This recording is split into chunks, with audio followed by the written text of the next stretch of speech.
With diverse flora and fauna, magnificent natural landscapes, and an ecological biosphere that supports life, this wondrous planet is our earthly home.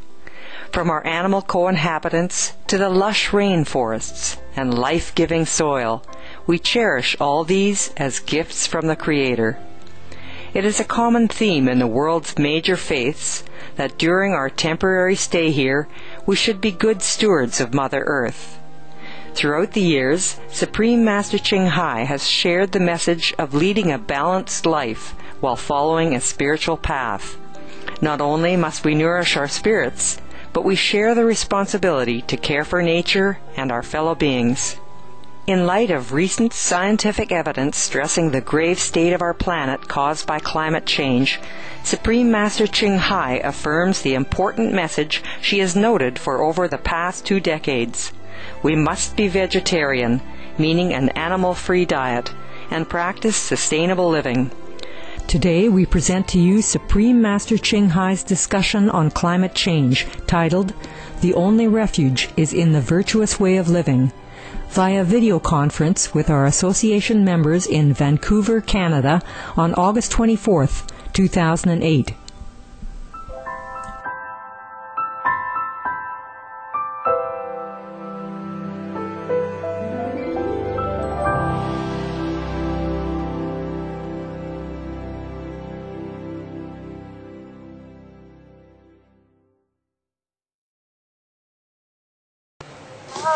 Hi. Welcome to Vancouver. Thank you. How are you guys? Very good. Way, very good. Thank you so much for your love and blessings and great compassion and for spending your precious time with us, Master. You're welcome. With your permission, would it be okay for us to begin our questions? Yeah, sure. Thank you. I love you, Master. I love you too. Master, first, I'd like to share a story happened to me recently to express my sincere appreciation to you. About 2 months ago, a car hit me down on the street when I was riding bicycle, and the wheel ran over my left foot, and the driver drove back, and it ran over back on my foot again, and I was sent to hospital by the ambulance. And the doctor and the nurse said there must be fractures in my foot.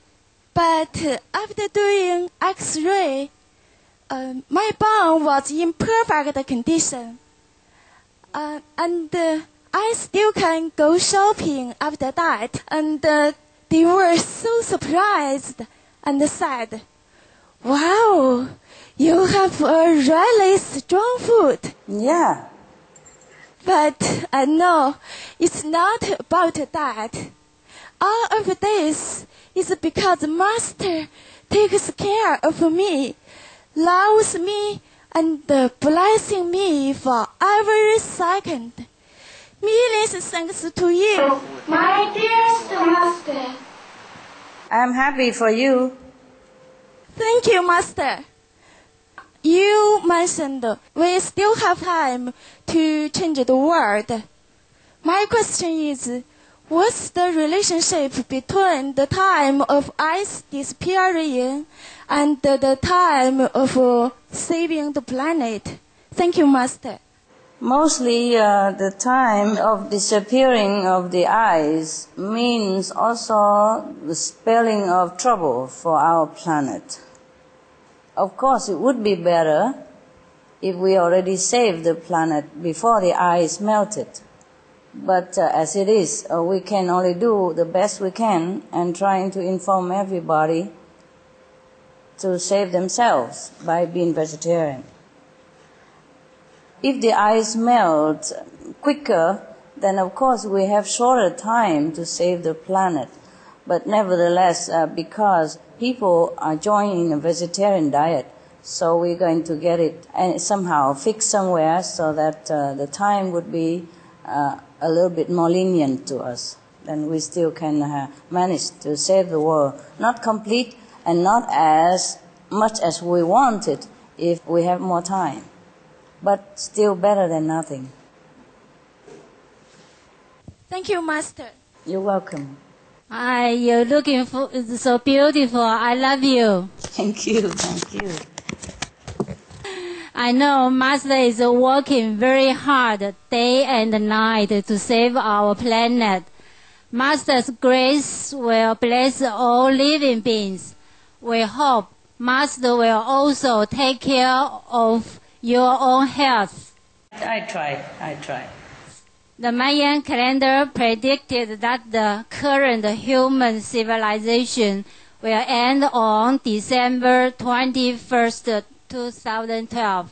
Before this day, our planet and all humankind will go through a cleansing process, such as natural disaster of all kinds. During this period, all the bad elements and the bad people will be cleansed away, and only good people will remain. Through this cleansing, the human's spiritual consciousness will be awakened and enter a new era. Master, is our current situation a manifestation of this prediction? If we can survive the planet crisis this time, does it mean the spiritual level of all humans and co-inhabitants will be greatly elaborated? Thank you, Master. The current situation is a kind of similar to this prediction. And if we survive this crisis, then of course the people who survive would have been elevated somewhat, in a spiritual level. Okay? And let's hope that they keep elevating more and more so that we can have a better planet, better world. Thank you, Master. Welcome. Dearest Master, I would like to mention a concern that we are having in Canada as a result of global warming.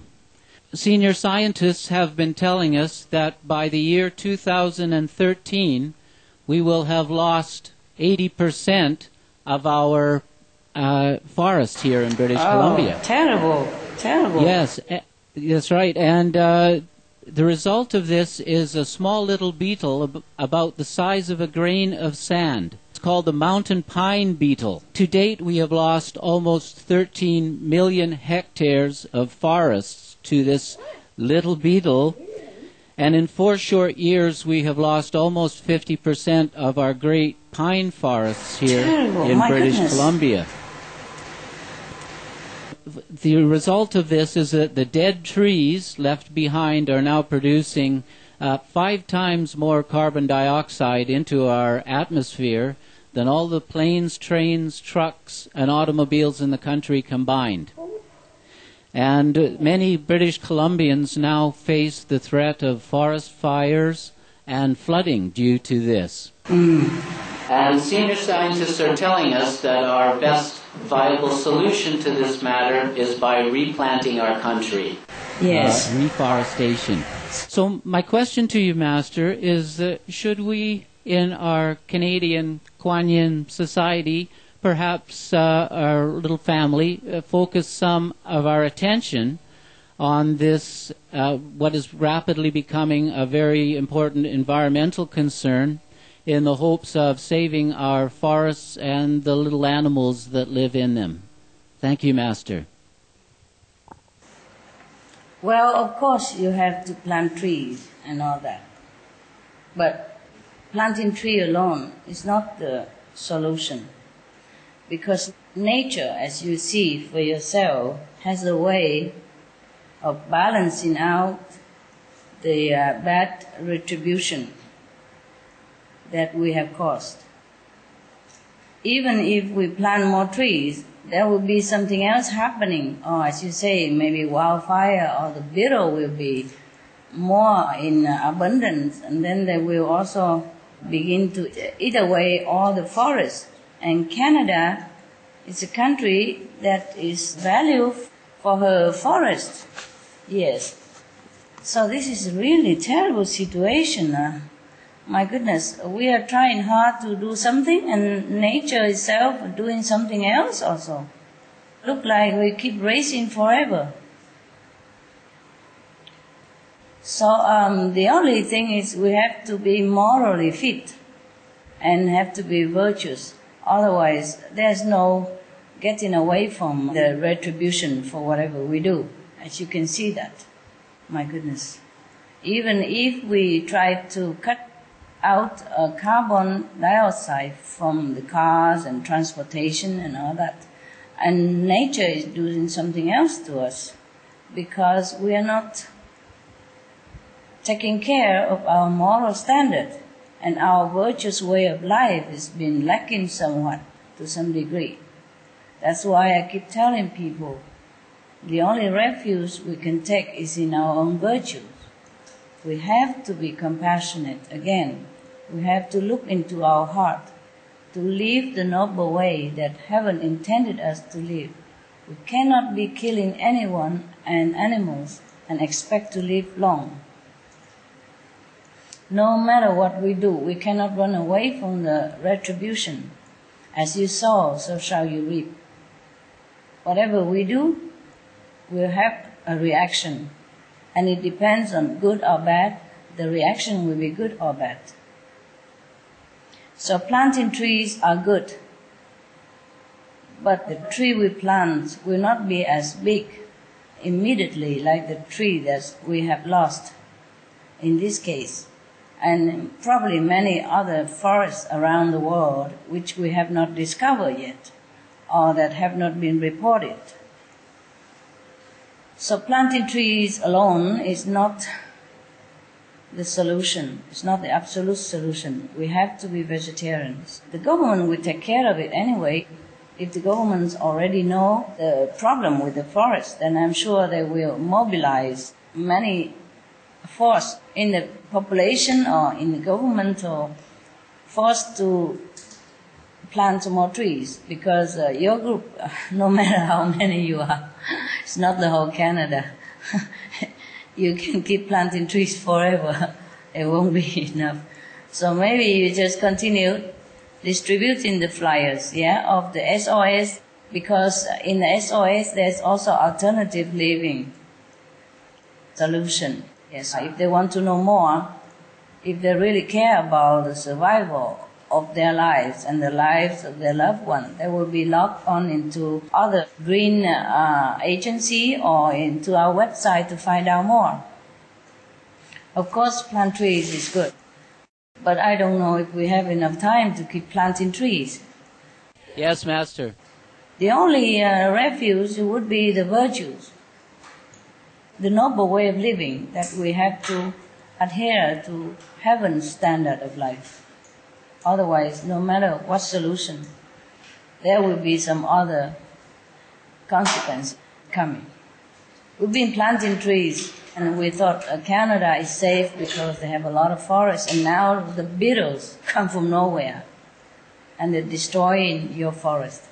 I'm really at a loss now. Just too much. Everywhere there's something that happened, then we cannot compete with nature forever, except we are listening to her call to live in harmony with all beings, to live and let live, be vegetarian and be green. That's it. Utmost solution, the most important solution that we must take. And planting trees and all that is secondary. Thank you, Master. You're welcome. Yeah.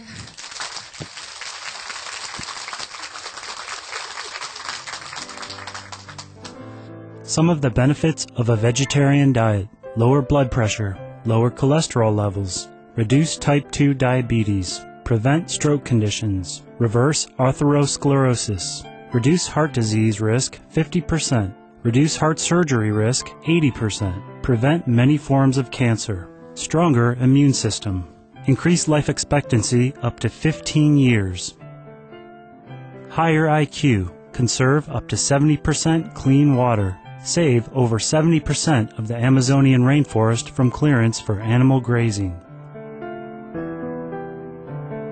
A solution for world hunger. Free up 3,433 billion hectares of land. Free up 760 million tons of grain every year, or half the world's grain supply. Consume 2/3 less fossil fuels than those used for meat production. Reduce pollution from untreated animal waste. Maintain cleaner air. Save 4.5 tons of emissions per U.S. household per year. Stop 80% of global warming, plus more. So happy to see you again. Me too. Happy to see you. See all of you. You all look well. I'm happy. Master, vegetarian diet can stop 80% of global warming. So, we need more and more people to be vegetarian. Yeah, sure. My question is, China has the largest population in the world. With this opportunity, Master, could you please say something to China about global warming and vegetarian diet? Thank you, Master. You are Chinese, right? Yes. Okay, for you, I would say it, of course. Please, the people of China, be veg, go green to save the planet. That's all I can say to everybody.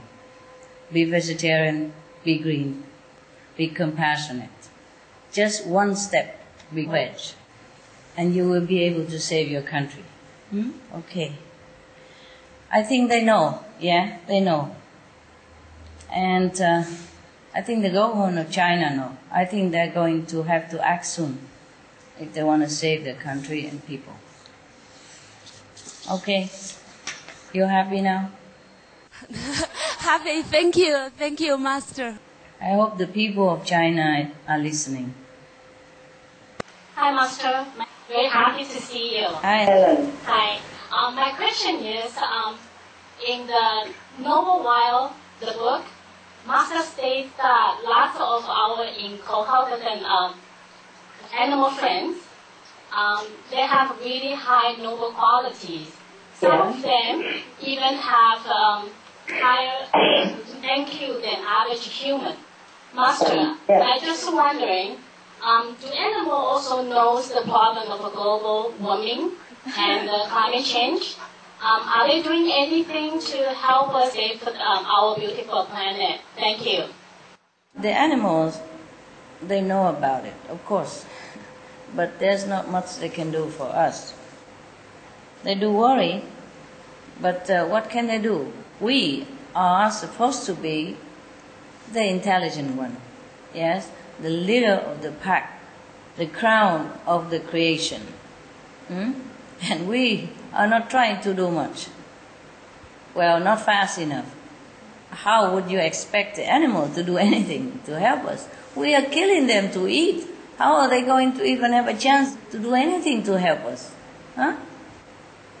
Well, they are trying their best, to sound the warning bell and warning by disease and even death en masse.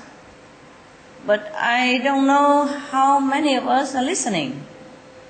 The thing is, we have to listen to the animals, even if they tell us, but we have to listen. And they try to warn us, but we have to take the sign, okay? What can the animals do? They're trying to help us, but we're trying to kill them. It's a very sad affair. We humans have to do everything we can. Not waiting for the animals. They're already dying. Numerous of them are dying every day. And they're warning us by all kind of disease. Some fish even go on the beach, hundreds of them at the same time and dying there. And so many other signs in the nature, so many animal signs. But we have to listen. It's not the animals, it's us. Hi, Our hearts are really big today. We can feel your love. Thank you so much. I live on Vancouver Island, and of course we are surrounded by water.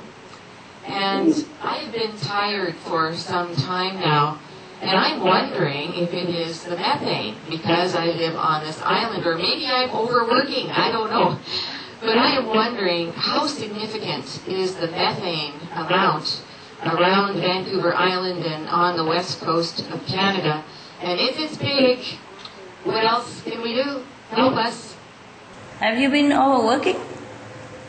Yes, that too. I work very hard. More than before or usual? No, more than before. So it could be that you're tired because of that. Yes. But also it's true that methane has been also released, to some percentage into the atmosphere. The scientists have told us that. So it could be both, okay? Well, I don't know what to tell you, sweetheart. More than what I have been telling already. It's not you, it's not our group, it's the mass of people out there on the planet that we cannot all talk heart to heart to tell them about this situation, even though they know already. Some either don't want to bother about it, something it takes a longer time, and something is too late, and some say, oh, nonsense, it doesn't matter. So we are still trying hard to talk to the people at large. And you and I can only hope that people will turn more to virtuous living and more compassionate lifestyle. Then maybe we can help to save them and us. Thank you. Thank you. Some of the diseases related to meat consumption, bacterial microbes, pesticides and enzymes found in cheese derived from the inner stomach linings of other animals. Up to 80% of the calories in cheese are from pure fat. Antibiotic-resistant superbug infections from a strain of Staphylococcus aureus, blue tongue disease, E. coli, salmonella, bird flu, mad cow disease or Creutzfeldt-Jakob disease, 90% of the population at risk, pig's disease or PMWS, listeriosis, shellfish poisoning, preeclampsia, Campylobacter, Clostridium difficile, diseases hidden in healthy-appearing livestock. Some of the costs of meat eating: heart disease, over 17 million lives lost globally each year. Cost of cardiovascular disease is at least $1 trillion a year.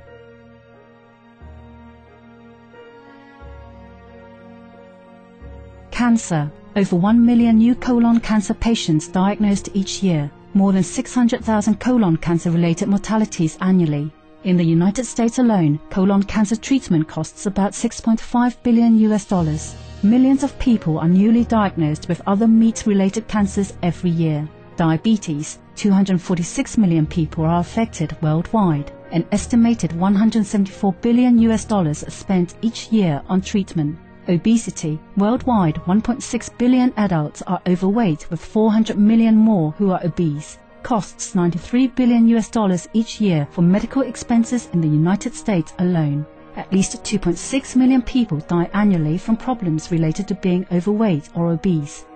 Percent of clean water pollute most of the water bodies, deforest the lungs of the earth, uses up to 43% of the world's cereal, uses up to 85% of the world's soy, cause world hunger and wars, 80% cause of global warming, plus more.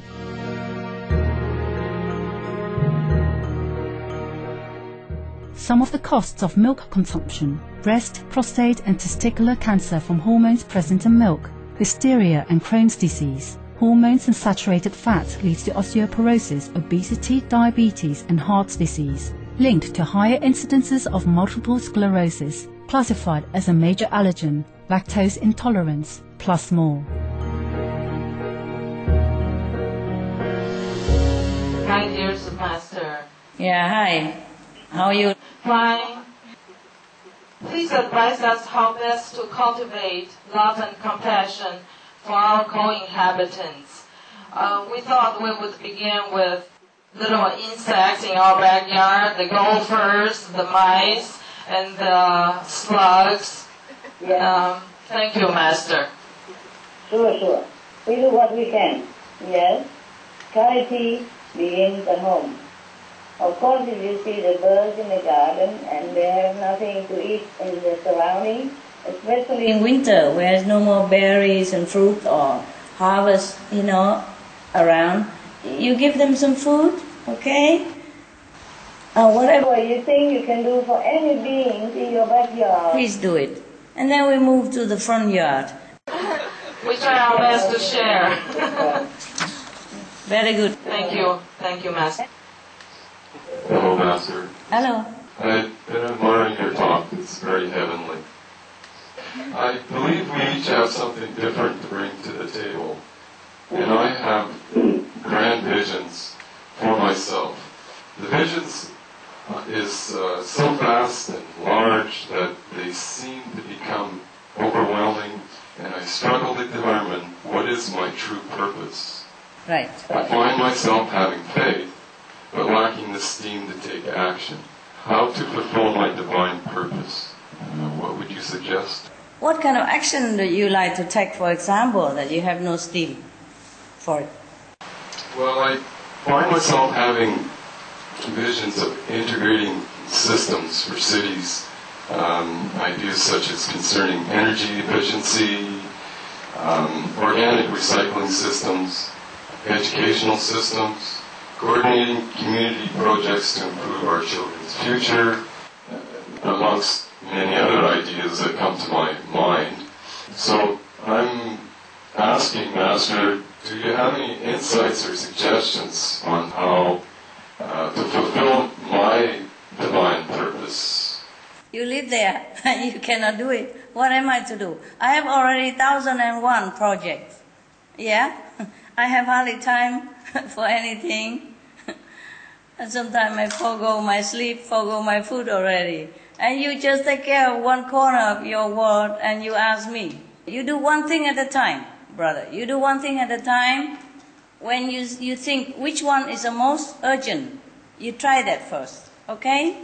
And try the small goal first. And then you succeed, and then you go to the next. Don't take on such a big project, and then if you fail, you feel miserable and everything else will fall apart. You're welcome. If you have some good and ideal purpose, ideal goal, please try it out. Try the easy one first. I wish you all the luck. We thank you for your presence for today's Between Master and Disciples.